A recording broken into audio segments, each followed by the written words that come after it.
Manever I say ma PENDREAM TV. PENDREAM TV there, osia dem yopo. Today I want you to join me listening to how childish Bossman Asare has become on air as a journalist holding by his own words and even trying to help educate him on what he doesn't even know. Without much ado, I would like you to join me listening to what transpired between the two. And to those who have not yet subscribed as a new member, please do so for us. Hit the notification bell, like, and also share to other members to watch as well. You can equally leave a comment at the comment section or send us a voice note on our WhatsApp number 0277128777. Thank you. First, your brief assessment of the recollation and redeclaration. In terms of assessment, so far we had 12 outstanding. We've been able to do 10 of them. No, we did 3 earlier and we were able to do 7 over the weekend. So I think in terms of candid assessment, I would say all the processes have gone on very well.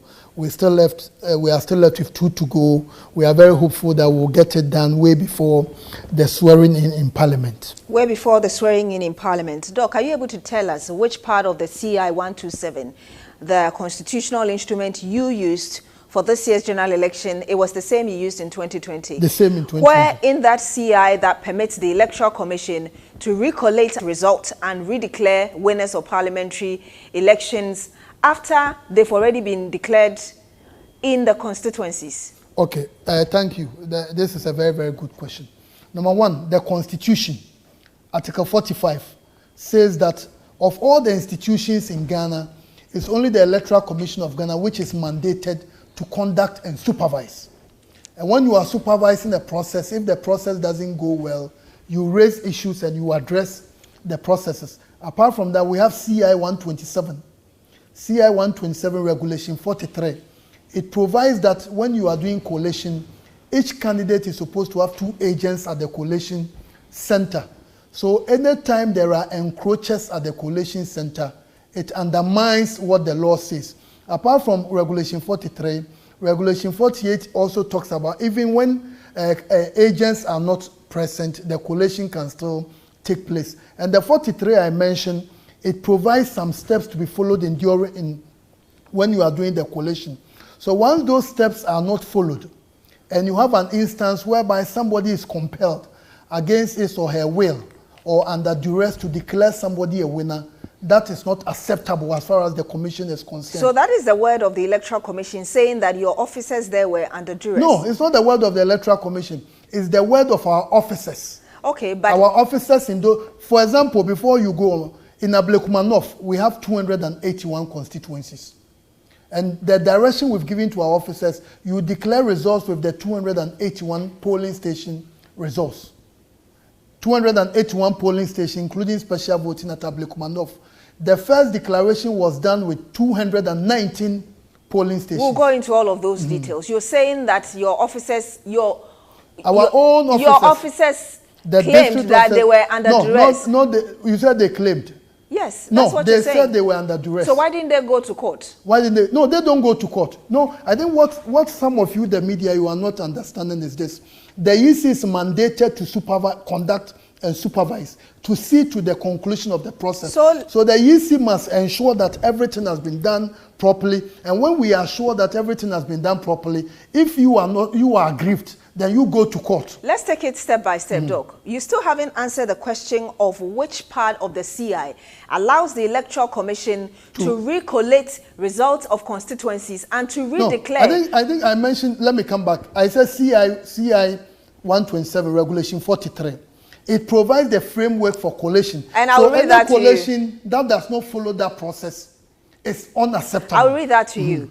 And I will read that very briefly. It says that after votes are cast and counted at the polling stations, the presiding officer submits the pink sheet, statement of poll and declaration of result form to constituency collation center. At the collation center, returning officer, i.e. the man who declared who becomes the winner, aggregate all polling station results from constituency verification result. The returning officer ensures figures from polling stations are corrected and tallied. But then it goes on to say... The returning officer ensures what? The returning officer ensures the figures from all polling stations are correctly tallied. Once verified and accepted, returning officer completes the constituency collation form and declares result. Now, you declare the total number, valid, rejected, and all of that, after which, and there's a part of it where it says that when there is a problem or there's a contestation, the EC may recount at that instant. But it didn't say that after there has been, for instance, after you've passed that stage and you have declared the winner. What you just read, you said the returning officer must put together all the polling station results. Yes, but I'm arriving at a result. I'm just saying that after you have declared the winner, I didn't see anything in the CI that said that after declaration is done, you go back and say that because there were these previous challenges, we are going to redeclare winner. No, let me say this. We have officers, returning officers for each constituency. The same people who declared the results you are claiming they declared said no, that's not what transpired. And that at a gunpoint, at a knife point, I was compelled to declare a winner who didn't win. Our cameras were there. I don't remember we reporting that they put knives and guns on the head. Did you watch the declaration of Okankwe Central? Have you seen the footage? I did. Did you hear the officer saying I declared with 78%? No, but did you hear that? I'm asking you a question specific to what you just said, which is the guns and the knives, and I'm saying that I don't recall our cameras recording that. But usually in those because that's what you're using to say under duress. No, the point is under duress. Apart from that, but did you see the footage of Okankwe Central being declared? Yes. Did you hear the person saying I'm declaring with 78% of the polling station? Yes, we know that in some constituencies they declared. And we are saying all those are unlawful. Okay, but what happened in Damango where one person died and where the current lands minister, Abu Jinapo, they declared without all the results? Are you sure? Think, yes. Damango, they declared with all the results. Not with all the polling stations. Let me put this in perspective. In 2004, there was a similar incident in the Peru constituency. The then chairman of the Electoral Commission, the MPP candidate for Peru constituency was declared the winner. The information got to the chairperson of the Electoral Commission, Dr. Aferijan, that the right person was not declared. The commission went to Sunyani, did a new collation, and the NDC candidate was declared the winner. In 2004, the same thing happened in Yapeku Sogo. Another thing happened at that time, Zabzugu and Tatale were one constituency. It happened over there. The NDC candidates were affected. It came to the attention of Dr. Aferijan. There was no declaration, but the wrongs were corrected. What the commission is saying clearly is that this CI 127, it provides a framework. If you don't follow that, it's unlawful. So anyone who is aggrieved, the commission will do the right thing. Once we do the right thing and you are unhappy with the right thing, you take legal action. But the grievance you're talking about is what I just read, which is part of the 43 of this CI 127, where it says that when there's a contestation, at the time you're counting, putting it together, collating, and before you even announce, you, because of that contestation, you recount. But I did not see anywhere, and I'm just repeating that question, where it said that after you declared, and I just gave you the example, you're citing the example of constituencies which didn't have all the polling station results. And indeed, after the courts asked the Electoral Commission to go ahead, you had a press conference where Madame Jean Mensah herself said that the EC would not accept results where in areas where they even had 200 plus, they had just a little over 100, and yet they went ahead to declare. And I'm saying that in Abu Jinapo's constituency, Damongo, we had that happen. Also, in the issue of Techiman South, in 2020, during the parliamentary election, when the people had issues, NDC had issues with the result, you told them to go to court. So people are feeling that there's a double standard being played here by the Electoral Commission in this year's general election. Let me put things in the right context. Techiman South in 2020, the report from our district officer, as well as the returning officers, was they had gone through the entire process required by CI 127. They went through the entire process. So when that report came to us, we said, once you've gone through the entire processes, anyone who has an issue with it must use the legal system, because the entire processes they've gone through without any problem. In 2024, they didn't go through the entire process. The same people who did the exercise, those alleged declarations, the same people who did it, those same people came to the commission and said, no, that's not what transpired. So you don't see what happened in Techiman South and what is happening now as a double standard? No, it's not anyone who claims what happened in 2020 in Techiman South? What is it? What happened in 2024 in Techiman South? Or I'm talking about 2020. No, what where happened you in told 2020? the NDC agreed to go to court. And what has happened? Are you referring to 2024 in Techiman South? 2024, you are not asking the agreed to go to court. No, after because the elections have been declared. No, they didn't declare. What was that? Was fraudulent declaration, and the commission there of all the institutions in Ghana, it's only the Electoral Commission that is mandated. Do you know after they've done the declaration, they will also send a writ, what we call the writ of election, to the EC. So you can gazette the results? That writ will come before we can do the gazette. And the commission will not gazette anyone who, in our estimation, went through a fraudulent You are just process. referring to your men who, and of course that's a fact that is out there, that there were certain constituencies that didn't have all the polling station figures.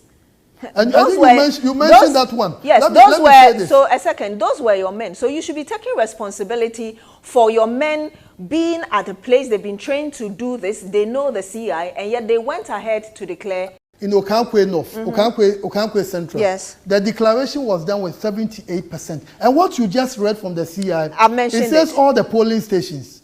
And you know, you also mentioned that, when the chairperson was doing the declaration of the presidential election, didn't you hear the chairperson saying that there were 9 outstanding constituencies? But she justified it by saying even if they had added the results, they would not still not make any any difference. So the ones they did at Okankwe Central, Ablekumanov, Tema Central, they didn't make that point because it would have changed the outcome. And so that's the reason why we met on Saturday and we went through the process. So I think what maybe some people are not understanding is that commission is clothed with the powers, or let me put it, the authority to ensure that from the beginning to the end, all the right things are done. And that's just what we have done. Was the NDC there during this recollation and redeclaration? Oh, my colleagues who were there told me the NDC was there. But I saw some footages of NDC. You're aware that they are still not happy with the recollation of the result? No, you know, I think, Beatrice, one of the things we must understand is that the Electoral Commission is a creation of the Constitution. There are clearly specified functions of the Electoral Commission, and we must perform those functions to the best of our ability, to the letter. And you think you've done that? Oh, no, that's what we have done, and we are left with 2 to go. So the point is that whether someone is happy or someone is unhappy, that shouldn't be an issue. So that's why the law provides that if you are not satisfied with what the EC is doing, there is a way to go, but allow us to perform our functions. Indeed, the Constitution says that, just like you told the NDC in 2020, when you're not happy, you go to court. And that court is the High Court. That court is the High Court. It's the High Court. In this case, after the MPP, the 6 parliamentary candidates filed that mandamus at the High Court, asking that the Electoral Commission is mandated to recollate, and also that the Inspector General of Police is also obliged to provide security. You remember that the NDC went with an injunction which was overthrown on Friday when the High Court eventually gave its verdict, as it were. What we also understand is that just after the High Court did that, the NDC filed a certiorari at the Supreme Court to quash the decision of the High Court. What we are being told by NDC executives is that the certiorari was served on the Electoral Commission. You received or acknowledged receipt of that. The police administration, that's what we are told. The police administration as well. Yet, irrespective of this Supreme Court certiorari, you still went ahead and did what you did on Saturday. No, how do you respond I don't to know that? about this certiorari at the Supreme Court. I don't know anything about it. But what I want to say is that the Commission has been given clearly defined functions. And those clearly defined functions, what my understanding of the legal process is that if even you are going to take the EC to court over parliamentary or presidential election, what you do is that you must allow the process to come to an end. The processes have not come to an end. So, per the advice from our lawyers, what we did on Saturday was very, very much lawful as far as our laws are. The lawyers, did it include the Attorney General? The Attorney General is not our lawyer. We have our own. Because internal. The NDC is alleging I think that one is new. That's the Attorney General. When you were contacted as to why you decided to go ahead, despite the certiorari, you said that the AG had advised you to put that aside. was even on Friday. So at what point would we contact the Attorney General? We have never contacted them. We don't do that. We have our own lawyers. We have our in-house and external counsels. We engage them. But the point I want to again put across is that what we have done is very, very much lawful. And Beatrice, you know, the Constitution is very clear, the CIs are very clear. We shouldn't encourage a situation whereby somebody has not won something, but because might is right in the era of power politics, then somebody will go there to a collation center. And I was giving you the example, it happened in 2004. In 4 constituencies, in Peru, then the Brown Ahafo region. The collation was done in the Peru, I think, is it Yeji or one of the secondary schools there. Supporters of the MPP hijacked the place. A winner was declared for the NDC. The Electoral Commission Chair, Dr. Foria Jain, got information that no, that person who was declared the winner wasn't the winner. Doc, so the right thing was done. A similar thing happened in, I think, Tolon, Yape Kusogo, and Zabzugu Tatali. The commission intervened, but for those ones, there were no declarations. So what we are doing now, what commission is saying is that you can't say because you are stronger than someone, the person has won, then you should be declared the winner. Doc, you don't think that what the Electoral Commission has done in this year's general election is setting a bad precedent where perhaps in the future, assuming that the presidential candidate is declared winner, EC can then come back and say that we are sorry, there were ABCD reasons and therefore we are going back? You know, Beatrice, that cannot happen because the presidential election is declared by the chairperson of the Electoral Commission. And before we declare, we get all the facts before we do. We only declare partially if what is outstanding will not make any changes to the outcome of the election. But for the parliamentary, didn't you hear political party supporters besiege the collation center? So when they besiege the collation centers, those places did not do proper collation. And what the commission is saying is that didn't you hear before the elections that all the parties were claiming that by 12 midnight, they would have gotten all the results from the polling station. So what we are doing now, these are results all the parties have. Commission doesn't know the winner of any of these outstanding ones. So what we are saying is that you have your pin sheet, bring all, let's put them together and get the winner. And I'm surprised that some people will have issue with it when we need to ensure that truth is what must prevail in our society. The founding member of CDD Ghana, Professor H. Kwesi Prempeh, thinks that what the Electoral Commission has done in this year's general election, you're only plunging the country into chaos. If it had not been the fact that there were individual or institutions that collated and they were able to declare the results, I mean, such as even the MPP itself, with the presidential candidate coming out just few hours after the elections to say that per our own data, we realized that we've lost the election, both at the presidential and the parliamentary level. H. Kwesi Prempeh thinks that if everything had been left to the EC alone, with what is happening currently, perhaps you could have plunged the country into chaos. How do you respond to that? I think Professor Prempeh doesn't have a copy of our CI. If you have a copy of the CI, we don't operate like the way political parties operate. EC doesn't get results from the polling stations. EC only gets results from the constituency collation centers. We are not in a hurry like political parties. What political parties do is that even in the presidential election, they get all the polling station results and they put them together and they know who has won and who has lost. The EC doesn't operate like that. The EC has a clear procedure which is specified in our CI. And that procedure says that after the close of polls, the results at the polling stations will be sent to the constituency collation center. So at the constituency collation, they will be sent there physically. We don't do electronic transfer of the results from the polling station to the constituency. It's physically. So from that point, to get the presidential result, when they finish the constituency collation, the presidential results will now be sent to the regional office physically.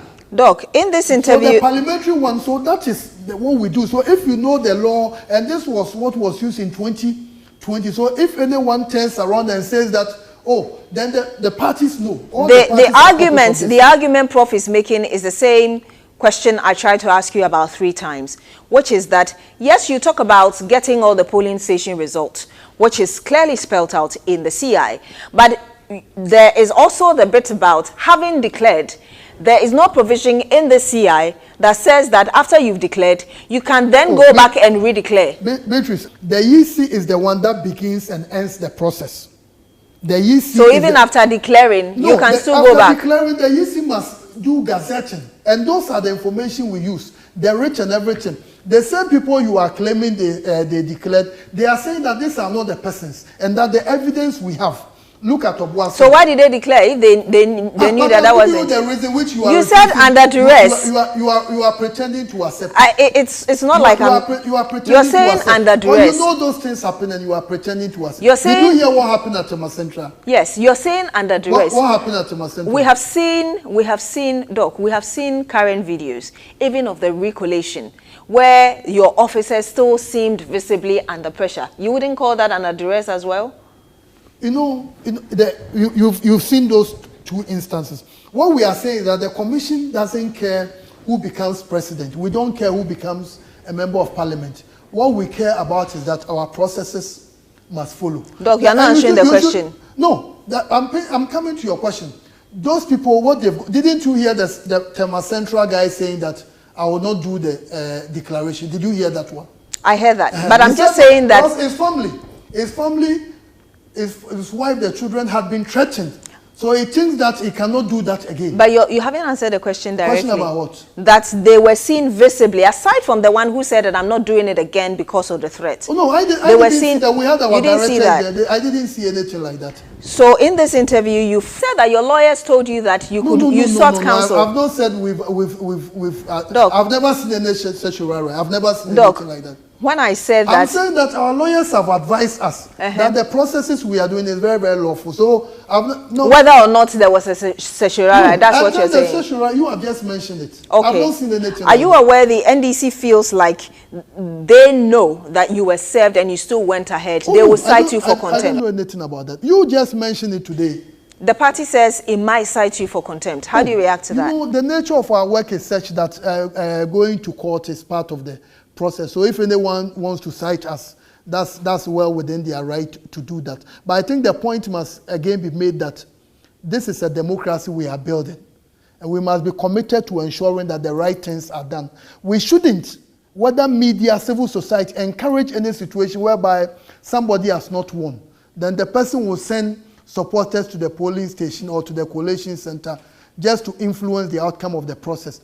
If we do that as a commission, we are setting a very bad and a dangerous precedent for our democracy. We don't know what is going to happen in the near future. And as I gave you the example, it happened in 2004, the commission went in. Even in 96, it happened in the Fantiakwa constituency. The commission intervened and the wrongs were corrected. So the media must be supporting the commission. Because how do you declare parliamentary election results without 22% of the polling station results? So from where you stand, or from where you sit, the commission has done a yeoman's job. Anyone, that's why in the right-thinking society, this is not something we should disagree. In any right-thinking, well-functioning society, this is something nobody should disagree. That an institution is doing the right thing, which must be applauded by all. You want to begin your reign with on the foundation when somebody didn't win, then you are saying that the person has won. We can't do that in this country. Doc, your final word. Oh, my final word is I think the commission has done an excellent job in this election. For the first time, somebody conceded the presidential election. But that wasn't your doing. Oh, but the processes we put in place, if the processes were not that transparent and scientific, we wouldn't have gotten to that point. And the reports from observers as well as your good selves, an indication that, but these outstanding parliamentary constituencies, which nearly rattled our democracy, I think everything went on excellently. We've engaged a lot of the observers from the African continent, AU, ECOWAS, Commonwealth, the International UN. All of them seem to be happy with the process, domestic observer, CODEO, and everyone. So, I know that's your final word, but how do you respond to the claim or allegation from critics that perhaps you are in cahoot with the NPP to prevent the NDC from absolute majority in Parliament? You can read my lips. The commission doesn't care who becomes majority in Parliament. We don't care who becomes minority in Parliament. What we care about is that let's follow the law. Let's do the right things. Because if we want to become an effective society, a law-abiding society, let's make sure that anyone who wants to abuse our system is not allowed. And this one, we as citizens must rise up, regardless of whoever we support. We shouldn't support anyone who engage in abuse of the law. That one will not help us. So you're not even bothered about the claims that if it had not been transparency or vigilance on the part of a lot of people, the EC might have helped to rig the election? Oh. I know people say things to excite their base, but let's be very clear. It's the vigilance of the EC, the citizens, which has brought us to this point where parties themselves told themselves that, oh, by 12 May, I would have gotten the results from all the polling stations because of the measures the EC But the fact that people outside the Electoral Commission were able to collate and give their results in time, and it took the Electoral Commission so long to do that, you don't think that that's inefficiency on your part? No, that's what I'm saying. When people are ignorant about a process, the way they comment about the process is different. The EC, this is a law passed by Parliament in 2020. So I think 2020 March, or this is a law from the Parliament of Ghana. And this law clearly specifies how EC will get results. This is something the parties are aware. All the party executives, I know they have copies. Media personnel, they have copies. And it specifies how EC must get results.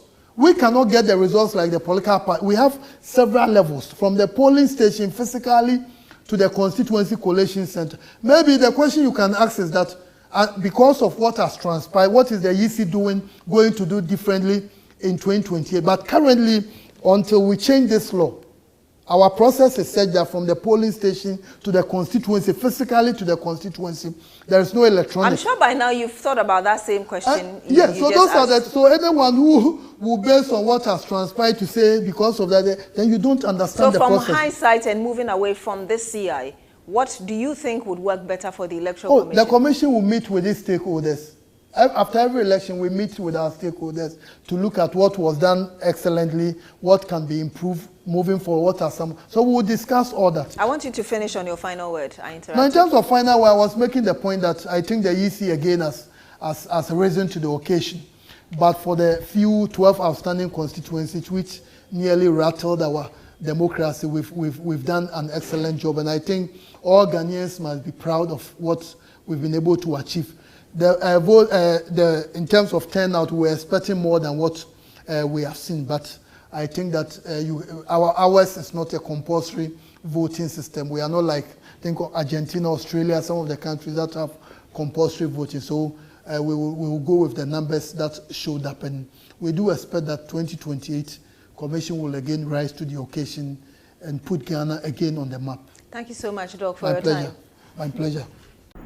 Thank you for staying tuned. PENDREAM TV really appreciates your time once again. And please, to the new viewers, please do subscribe. Don't just watch and leave. Subscribe so that you'll be notified duly of anything that will be loaded onto the channel. And it's all about political show and political talk. This is the only way to hold our leaders accountable and know what is happening. Thank you. Dedi kama mamena PENDREAM TV ase. Now so far so good. Say open online portal e wo Ghana. Nipa share, nipa follow, nipa comment here. To my best of knowledge, without any biases, PENDREAM TV.